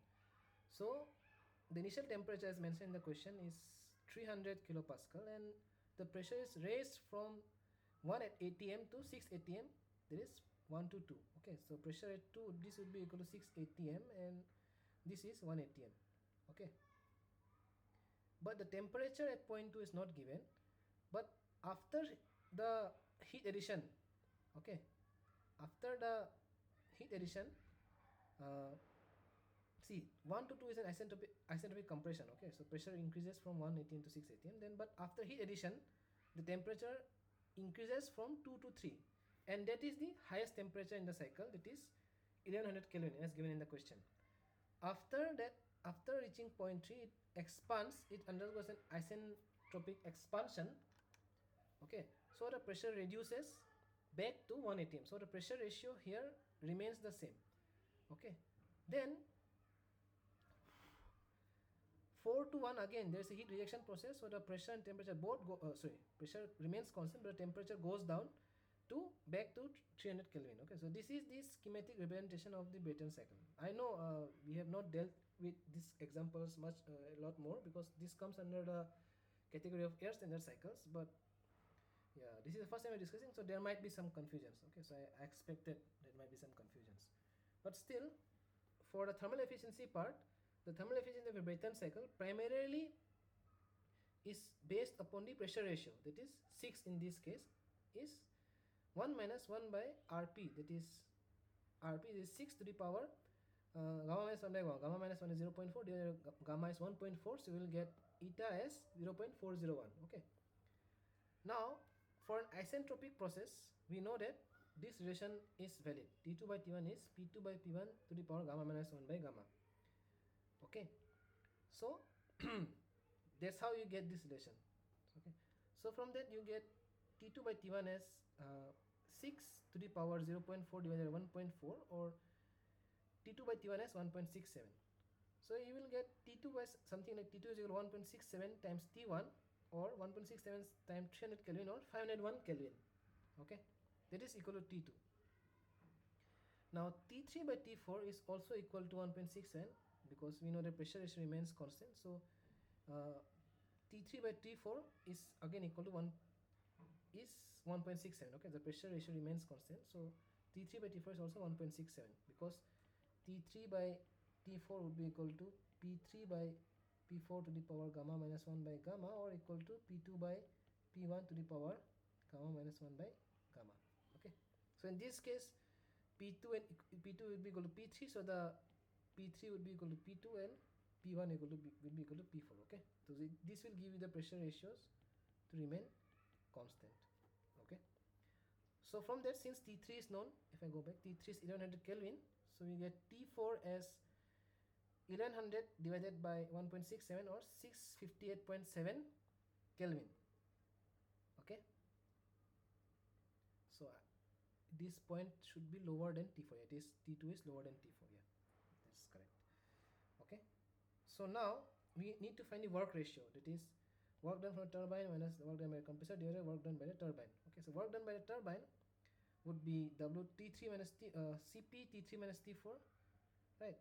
So you will have work done by turbine is Cp T3 minus T4. Cp is 1.005 for air, T3 is 1100 and T4 is 658.7, so we'll get Wt as 443.5 kJ per kg, and work done by the compressor would be Cp times T2 minus T1, just to find the magnitude. So you will get Cp times T2 minus T1, or 1.05 times T2 is 501 and T1 is 300 Kelvin, so you will get Wc is 202 kJ per kg. So work ratio is Wt minus Wc by Wt, or 443.5 minus 202, or 241.5 divided by 443, this is Wt 0.5. So you get work ratio is 0.545.